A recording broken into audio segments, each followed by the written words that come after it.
지금이 무슨 철인가요? 봄인가요? 아니면 여름인가요?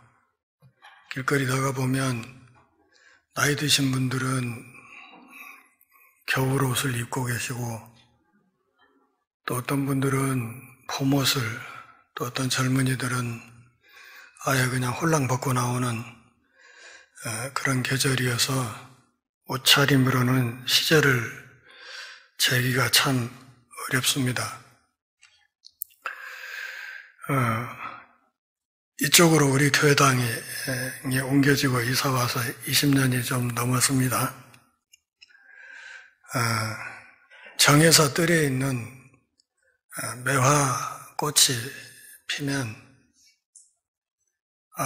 이제 겨울이 물러가고 봄이 오나보다 이렇게 생각이 듭니다.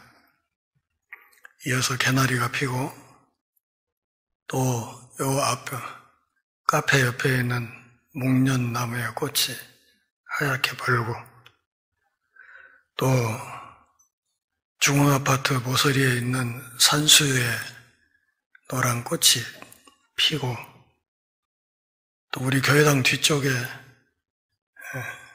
산벚꽃이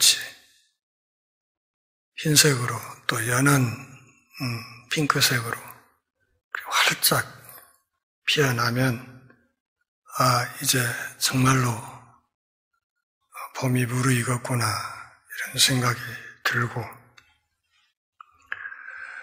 또 이어서 철쭉이 피고 이제 조금 있으면 완사철봉 비탈에 있는 아카시아 꽃이 필 것이고, 또 그 아카시아가 지고 나면 교회당 뒤편에 있는 산비탈에 밤꽃이 피면서, 밤꽃이 피고 나면 비로소 이제 여름이 제대로 시작되는구나 이렇게 생각이 됩니다. 지금은 곳곳에 이파리들도 연초록으로 파스텔 톤으로 참 예쁘지요. 그런데 이제 밤꽃이 피고 나면 그 연초록 빛깔이 완전히 진초록으로 바뀌면서 본격적으로 여름철로 들어가게 됩니다. 겨울에서 봄으로, 봄에서 여름으로 넘어가는 어떤 시점이 있습니까? 그냥 몇 년, 몇 월, 며칠, 몇 시까지는 봄이고, 그리고 그 몇 초 뒤에는 그때부터는 여름이 시작되고 그렇게 됩니까? 그렇지 않습니다. 그러니까 겨울에서 봄으로, 봄에서 여름으로 넘어가는 계절에 어떤 시간의 선을 그을 수는 없습니다. 그럼에도 불구하고 우리는 흐르는 세월 속에서 겨울이 갔구나, 봄이 왔구나, 이제 여름이 깊어져 오기 시작하는구나 그렇게 생각을 하고 살아갑니다. 예수님이 그분의 재림은 마치 번개치는 것과 같다 그러셨죠. 번개가 동에서 서해로 번쩍이는 것처럼 그렇게 주님의 파루시아가 이루어질 것이다 말씀을 하셨습니다.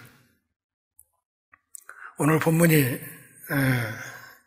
24장 32절부터 51절까지 꽤 길기 때문에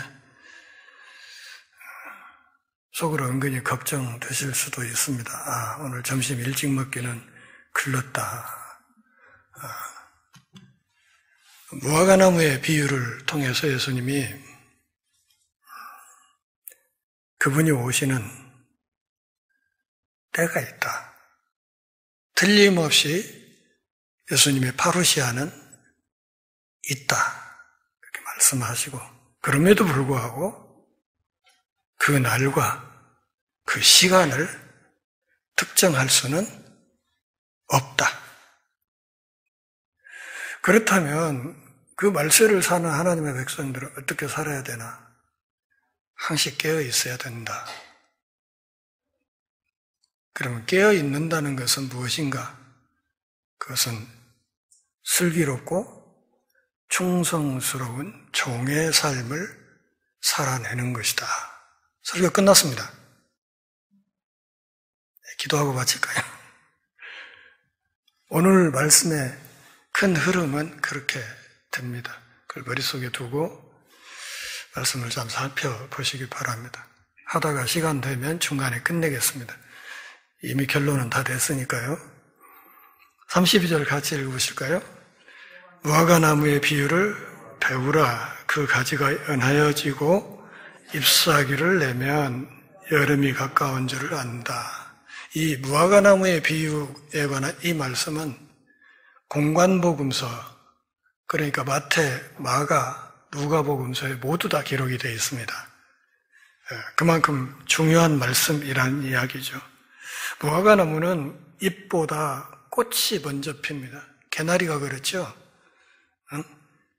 잎보다 꽃이 먼저 피잖아요. 그래서 잎보다 꽃이 먼저 피고 이른 열매를 맺기 시작하는데, 그렇기 때문에 무화과나무에서 잎사귀가 나오기 시작한다 하면 그것은 무슨 뜻이다? 여름이 가까이 왔다. 봄이 간다. 그리고 여름이 가까이 왔다는 뜻이다. 인자의 파루시아는 그렇게 이루어질 것이다.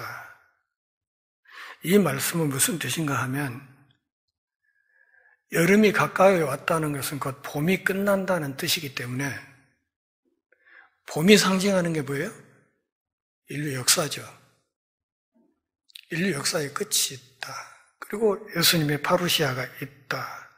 무슨 말인가? 그 여름이 올 때까지 성도들에게 주어지던 고난이 영원히 계속되지는 않는다. 그런 뜻입니다. 그러니까 상당히 위로가 되는 말씀입니다. 예수님의 파루시아가 계속해서 지금도 시시각각 가까워 오고 있다. 예수님의 파루시아는 여름이 오는 것처럼 확실한 것이다. 이것을 주님이 말씀하신 것이죠. 그래서 이와 같이 너희도 이 모든 일을 보거든 인자가, 메시아가 가까이 곧 문 앞에 이른 줄을 알아라. 예수 그리스도의 파루시아, 그분의 재림이 가까이 왔다는 것을 알아야 된다. 이 모든 것이 상징하는 것이 뭐였어요? 무화과나무의 잎사귀였지요. 무화과나무의 잎사귀가 말세의 모든 상황을 상징하는 것이고, 여름은 예수 그리스도의 파루시아를 상징하는 것입니다. 34절 같이 읽습니다. 내가 진실로 너희에게 말하노니 이 세대가 지나가기 전에 이 일이 다 일어나리라. 34절 말씀이 상당히 해석하기 어려운 이유는 이 세대라는 말 때문입니다. 이 세대. 예수님으로부터 말씀을 직접 듣고 있는 바로 그 사람들이라는 말 때문에 이 말이 해석하기가 어렵습니다. 그런데 지금까지 신학자들의 연구 결과에 의하면 이 말씀은 이중 경고를 담고 있다. 첫째는 예수님 당시 사람들에게 곧 몇십 년 뒤에 이루어질 예루살렘의 멸망과 성전의 파괴를 가리키는 말이고, 동시에 예수님 재림때까지 말세를 살아가는 모든 하나님의 백성들에게 주시는 경고, 이런 뜻에서 이중 경고로서 의미를 지닌다. 이렇게 보는 것이 옳겠습니다. 그러면서 말씀하시죠. 천지는 없어질지언정 내 말은 없어지지 아니하리라. 천지, 하늘과 땅, 눈에 보이지요? 그러니까 이 하늘과 땅이라는 것은 눈에 보이는 모든 피조세계를 상징하는 말입니다. 우리 눈에 보이는 모든 것, 하늘, 땅, 별, 공중에 나는 새, 하늘의 구름, 바닷물, 물속에 있는 모든 생물체, 이 모든 것들은 없어질지라도 내 말은 결코 없어지지 아니할 것이다. 왜 그래요? 하나님의 말씀이 창조의 원천이기 때문에 그렇습니다. 빛이 있으라 말씀하시니까 빛이 나왔습니다. 내놓아라 하면 내놓습니다. 나뉘어라 하면 나뉩니다. 그분이 말씀하시면 그대로 되었습니다. 그래서 하나님 보시기에 좋았다고 창세기 1장에서 그대로 말씀하고 있지 않습니까? 여호와께서 가라사대 그분이 말씀하시니 그대로 되니라. 보시기에 좋았더라. 예수님이 말씀하시니 말씀하신 그대로 물이 포도주가 되더라. 그래서 예수님을 비록 인간의 몸을 입고 오셨지만 그분을 우리가 하나님으로 믿는 것입니다.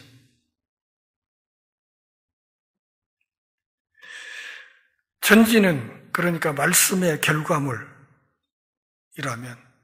하나님의 말씀은 이 모든 비조세계의 원천입니다. 어느 것이 더 영원한 것이라는 뜻이에요? 하나님의 말씀이 더 영원한 것이고 더 근원적인 것이다.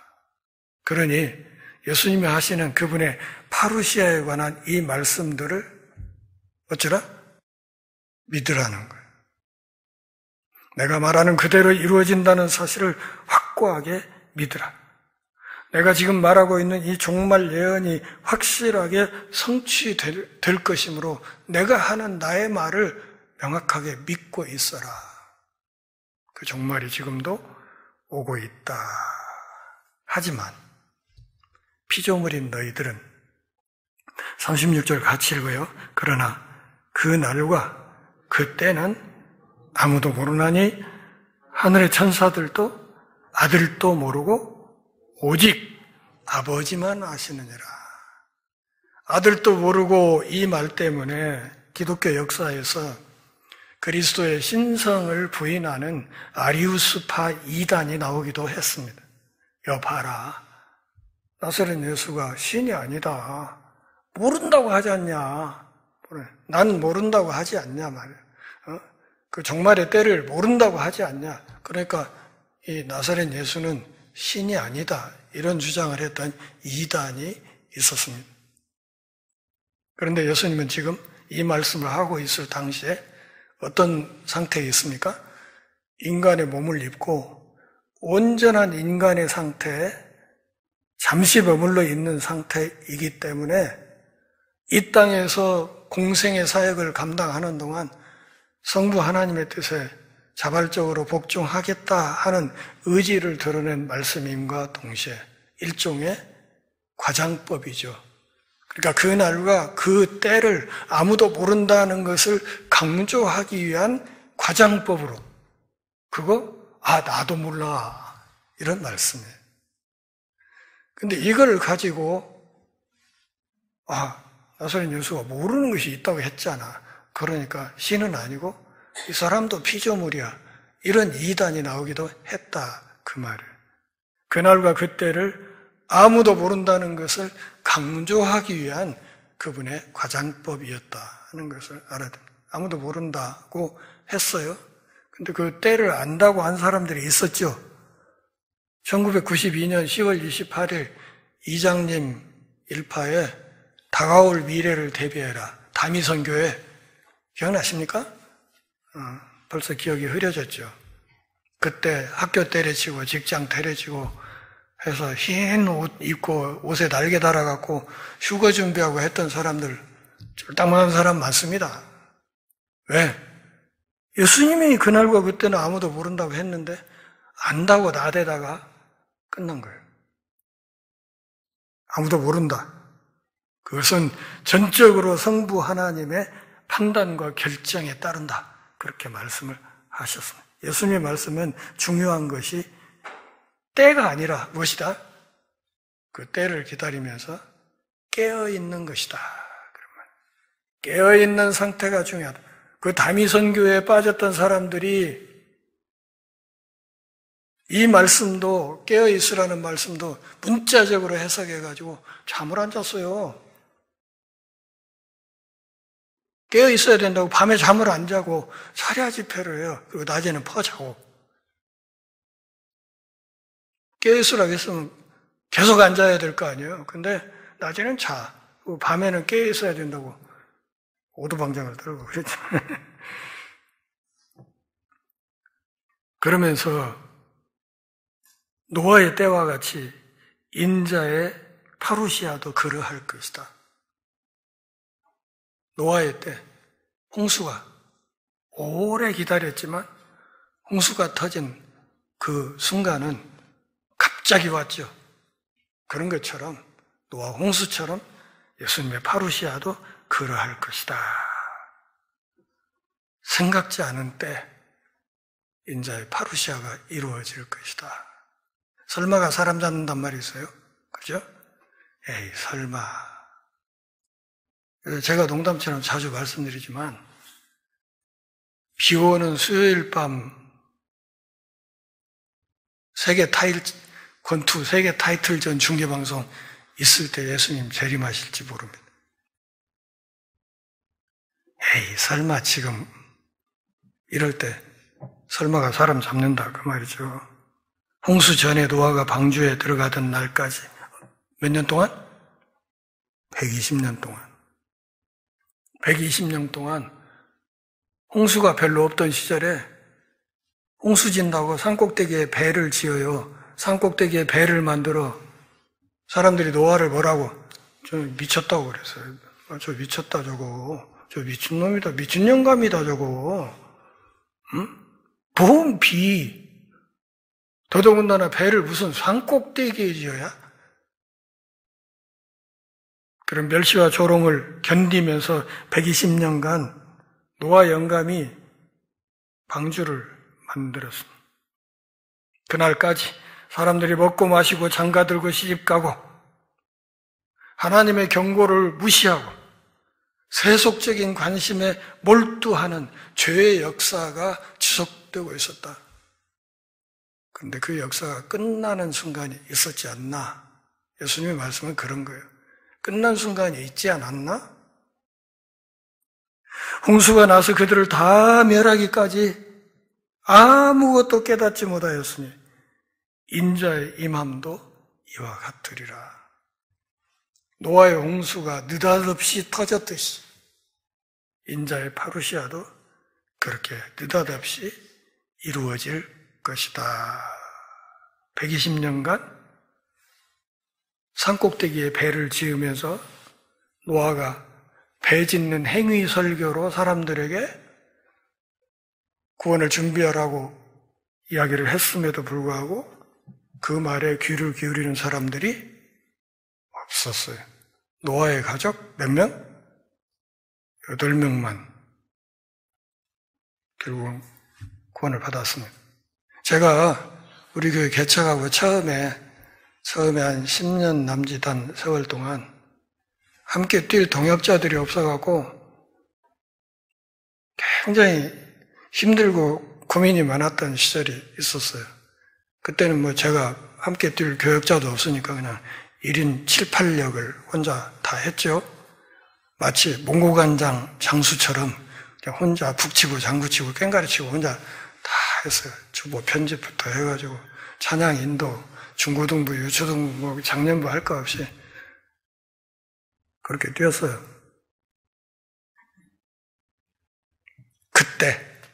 그때 늘 저를 위로했던 분이 노아 할아버지. 야, 이 양반은 120년 사역하고도 딱 8명 건졌는데 거기 비하면 나는 아직 괜찮은 거지. 이런 생각하면서 스스로를 위로하고 살았던 적이 있습니다. 인자 이만도 그와 같을 것이다. 구체적인 징조, 구체적인 시점은 모를지라도 노아는 한결같이 120년간 하나님의 말씀에 순종하였다. 그리고 그와 그의 가족이 구원의 길에 들어섰다. 이렇게 이야기를 했습니다. 그때 어떤 때요? 파루시아 홍수가 터질 때 예수님이 다시 오실 때, 그때, 이건 돌발 상황이 될 거예요. 그때 두 사람이 밭에 있으면 한 사람은 데려가고 한 사람은 버려둠을 당할 것이다. 이 데려간다, 버려둔다 갖고 제가 신학교 다닐 때 전도사 시절에 저녁마다 모여 앉아서 이거 갖고 열심히 말따먹기를 했어요. 도대체 데려가는 건 누구고 버려두는 건 누구냐 이걸 가지고 논쟁을 했었는데 39절과 40절은 의미가 전혀 달라요. 39절에서는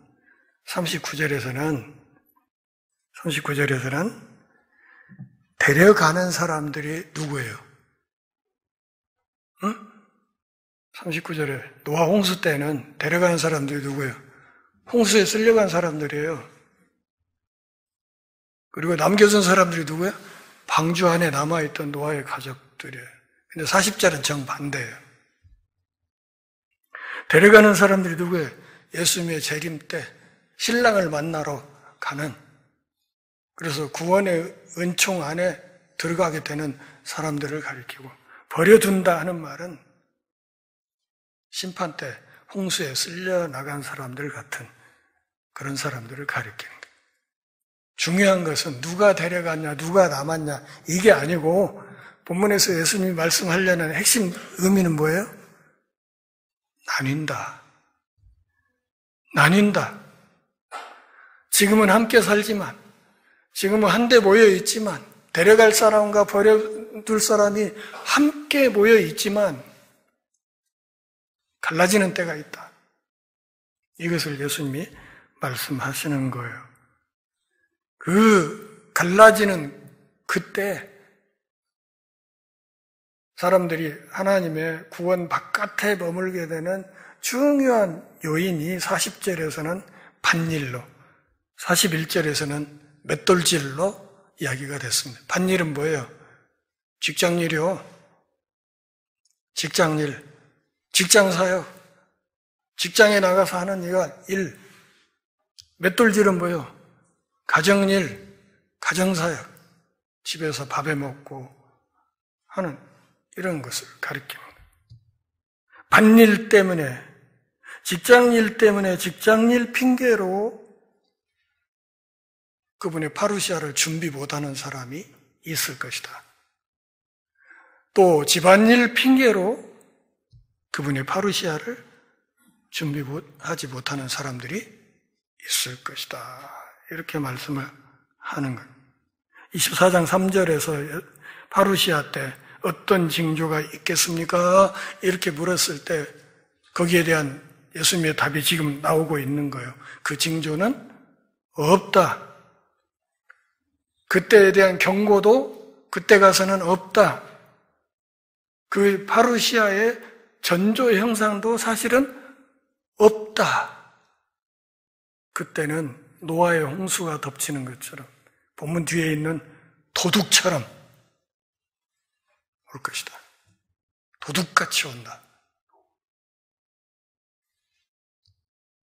예상치 못했던 때, 설마 지금 하는 그때 그분의 파루시아가 이루어질 것이다. 둘 중 하나라는 말을 씀으로써 버려지는 사람들의 숫자가 만만치 않을 것이라는 것을 예수님이 경고하고 있습니다. 중요한 것은 나뉜다는 거죠. 틀림없이 나뉜다. 하나님의 품으로 들어가는 사람과 지옥의 불구덩이로 들어가는 사람이 나뉜다는 겁니다. 에이 설마, 그렇지만 확실하다 이렇게 말하면, 그래서 43절, 44절에서 집주인과 도둑 이야기를 예화로 들면서 준비하라고 이야기를 했습니다. 준비해야 된다. 43, 44절 같이 읽습니다. 너희도 아는 바니 만일 집주인이 도둑이 어느 시각에 올 줄을 알았더라면 깨어 있어 그 집을 뚫지 못하게 하였으리라. 이러므로 너희도 준비하고 있으라. 생각지 않은 때 인자가 오리라. 두 가지를 얘기했습니다. 43절에서는 언제 올지 모른다. 44절에서는 생각지 않은 때에 온다. 궤도 루팡은 항시 자기가 도둑질할 물건과 시간과 장소를 미리 얘기해놓고 훔쳐갔죠. 그건 소설 속 이야기고, 도둑들은 주인이 최대한 방심한 시간에 가서 그걸 집어오려고 하지 않습니까? 그래서 도둑 안 맞으려면 어떻게 해야 된다고? 24시간 깨어 있어야 된다고. 그래서 요즘은 24시간 깨어 있어주는 세코민이 뭐니 이런 데 가입해서 하고 있지 않습니까? 생각지 않은 때 인자가 올 것이다. 생각한다, 온다 하는 이 말이 현재 시제로 되어 있습니다. 그러니까 도둑이 오는 이 상황을 미래의 일로 생각하지 말고 어떻게 생각하라? 현재의 일로 여기고 항시 대비하고 있어야 된다. 그런 뜻이에요.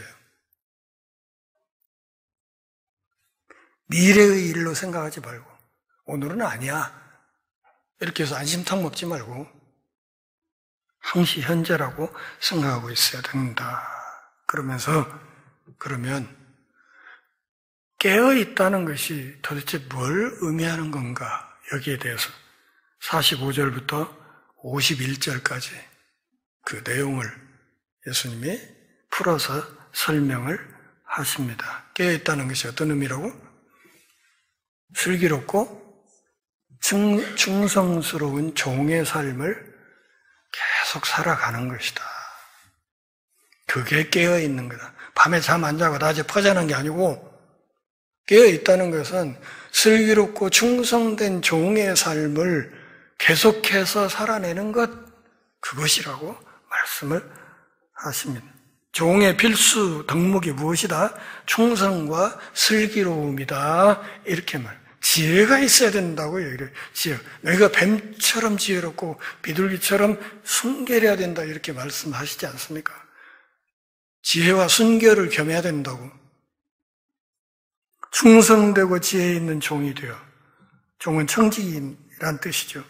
주인에게 그 집 사람들을 맡아 때를 따라 양식을 나눠줄 자. 그러니까 종은 종이로되 상당한 책임을 지고 있는 지도적인 위치에 있는 종을 가리키는 거예요. 교회 지도자들을 가리키는 거죠. 그런 사람이 도대체 누구냐. 두 종류의 종이 있다고 45절부터 51절까지 해서 말씀하십니다. 하나는 지혜롭고 충성스러운 종이 있고 또 다른 하나는 악한 종이 있다. 종은 맞아요. 똑같이 종인 건 맞는데 주인 보시기에 지혜롭고 충성스러운 종이 있는가 하면 악한 종이 있다고 이야기를 했습니다. 45절부터 47절까지 항시 충성스러운 종에 대해서 이야기를 했습니다. 항시 충성스러운 종. 다시 말하면 제가 늘 말씀드렸듯이 한결같은 거예요. 10년 전이나 5년 전이나 오늘이나 한결같은 거예요. 그렇기 때문에 그 사람의 5년 뒤나 10년 뒤도 어느 정도 예측 가능한 그런 사람, 한결같은 사람. 이런 사람을 우리가 흔히 쓰는 말로 진국 그렇게 말하죠. 아이고 아무개 집사님은 그걸 진국이요. 그렇게 얘기하지 않습니까? 한결같은 사람, 항시 충성스러운 종.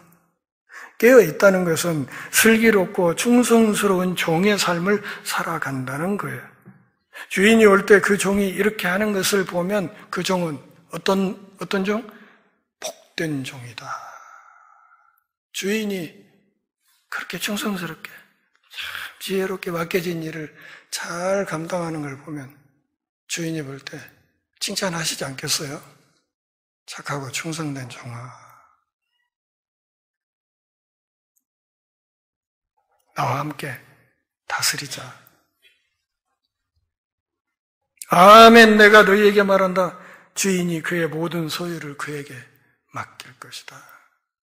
그의 모든 소유가 뭐예요? 하나님 나라죠. 하나님 나라를 유산으로 받게 될 거다. 하나님 나라하고 대한민국하고 어느 쪽이 더 비쌀까요?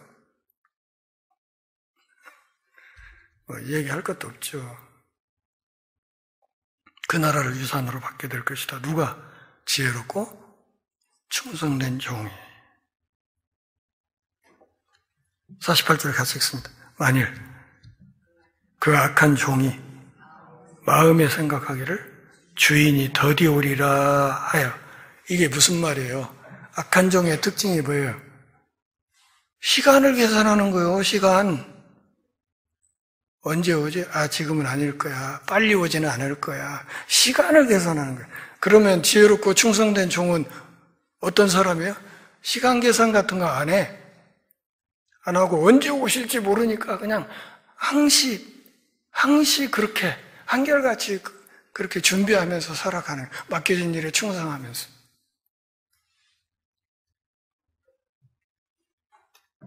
주인이 오랫동안 자리를 비울 것이라고 생각해서, 다시 말하면 주인이 없는 것처럼 제멋대로 살면서 뭐예요? 동료들 두들겨 패고 술친구와 더불어서 먹고 마시고 즐기고 그렇게 살면서, 다시 말하면 사람들을 때리고 하나, 이게 갑질하는 거죠. 갑질. 교회 직분이 벼슬인 줄 착각하는 목사 장로들 엄청 많습니다.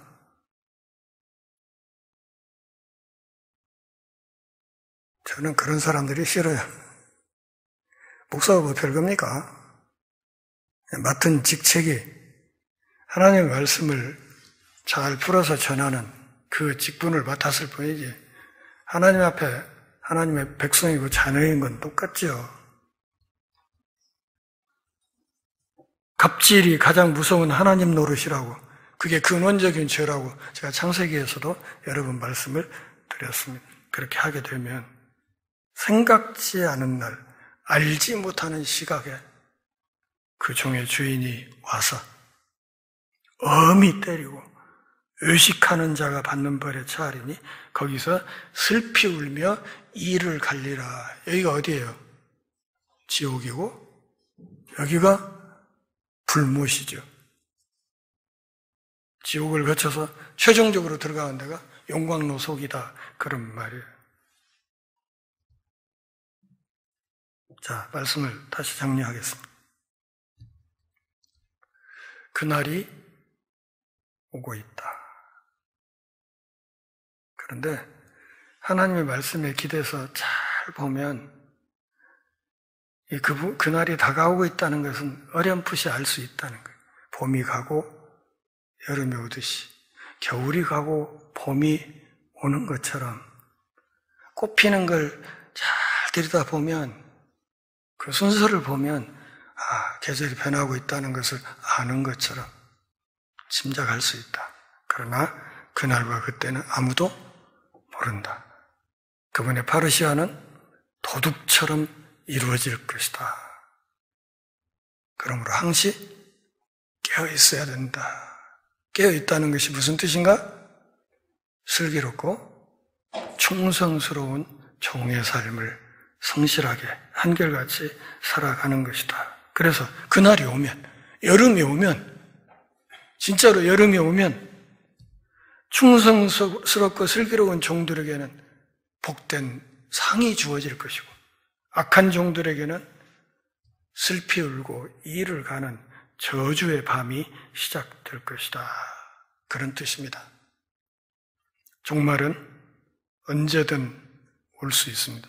우리는 그 날과 그 때를 모릅니다. 내가 이 땅의 삶을 언제, 어디서, 어떤 방식으로 마치게 될지 아무도 모릅니다. 모르지요? 근데 그 모르는 것이 복입니다. 안다고 하면 사겠어요. 이왕우 너는 몇 년, 몇 월, 며칠, 몇 시에 어디서 가령 무슨 일로 죽을 것이다. 그걸 알려주고 그걸 알면서 살아간다면 오늘 이 시간 제가 어떻게 이렇게 아무 일 없는 듯이 이렇게 당당하게 살아갈 수 있겠어요? 그날이 다가올수록 겁나죠. 그렇지 않겠습니까? 하나님은 우리가 몰라서 좋을 것은 알려주지 않는다. 그것이 복이다 하는 사실을 알아야 됩니다. 그날과 그때는 아무도 모릅니다. 분명한 것은, 확실한 것은 그분의 파루시아가 있다는 것. 그 파루시아가 지금도 시시각각 다가오고 있다는 것, 그것은 확실히 알 수 있습니다. 그러므로 항시 재림을 준비하고 살아가야 되고, 오늘 하루하루를 책임감을 가지고 살아가야 됩니다. 마치 오늘 하루가 내 인생의 마지막 날인 것처럼, 바울이 말했듯이 나는 날마다 죽는다 했던 것처럼 그날 하루하루를 내 인생의 마지막 날로 여기고 살아가야 된다. 회개할 사람 회개하고, 주변에 믿지 않는 사람들에게 복음을 열심히 전하는 삶. 예수님의 이 재림에 관한 이 말씀들은 재림의 때를 예측하는 안내서도 아니고 불안한 세상에서 탈출을 돕는 도피수단도 아닙니다. 예수님의 말씀은 다른 게 아니에요. 파루시아 그때까지 깨어 있으면서 견뎌야 된다. 그리고 하나님의 부르심을 따라 그 부르심을 이루는 삶을 성실하게 살고 있어야 된다는 뜻입니다. 사랑하는 동역자 여러분, 준비되어 있습니까? 준비되지 않았으면 지금 이 시간부터 하면 됩니다. 지금 나는 복된 종인가? 이것도 한번 깊이 생각해 볼 필요가 있습니다. 그분이 보시기에 나는 지혜롭고 그리고 충성스러운 종인가? 아닌가? 잘 생각해 보면 앞으로 내가 어떻게 살아야 할지를 명확하게 알 수 있을 것이라 생각합니다. 그날에 그분 앞에 우리가 섰을 때 한 사람도 빠짐없이 착하고 충성된 종이라고 칭찬 들을 수 있기를 바랍니다. 기도하겠습니다. 하나님 아버지, 주의 말씀 앞에서 우리 신앙의 옷깃을 새로 여미는 기회 주셔서 고맙습니다. 우리 삶의 마지막 순간까지 주의 부르심 앞에 성실하게 응하게 하시고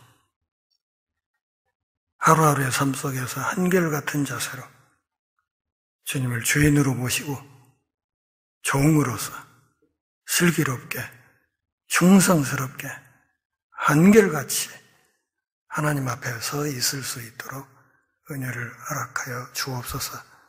그렇게 살아가는 우리의 모습이 주변 사람들 앞에 세상의 소금으로, 세상의 빛으로, 그리스도의 향기로 나타나게 하옵소서. 예수님의 이름으로 기도합니다.